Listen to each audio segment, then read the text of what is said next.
Here's a question that has been bugging me. How does Elon Musk think? How does he come up with all these brilliant ideas?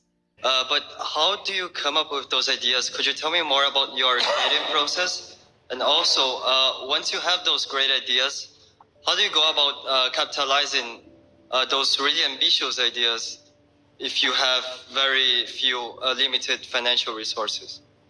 Elon Musk is good at creating, investing in, or buying companies that are insane. Some of them futuristic. It cannot be a draw of luck that he knows exactly what companies to buy, which ones to invest in, and which ones to create from scratch, and goes right into bringing them to life. There has to be something. There has to be something that he knows that we don't, and I want to know what that is. As far as idea generation, I think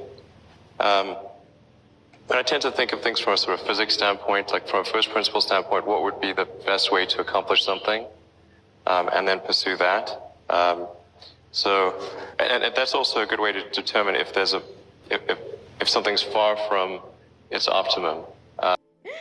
The physics first principle. Really? I was expecting something more. So what the physics first principle tells you is to try to break down the problem that you want to solve to the most fundamental level. If you understand it, the most fundamental parts of it, then you can begin to figure out the rest of it from there. You can begin to build from there. Like on rockets, for example, one could say, that you could reason by analogy and say the rocket's going to cost a certain amount because that's what prior rockets have cost. Or you can say, well, what is a rocket made of? What are the material constituents? What do they weigh? What's the cost per unit mass? And that sets the limit asymptotically for what a rocket can be. So if you can figure out some creative way to rearrange those elements into a rocket shape, then you can achieve a much better outcome. That's the first principles approach.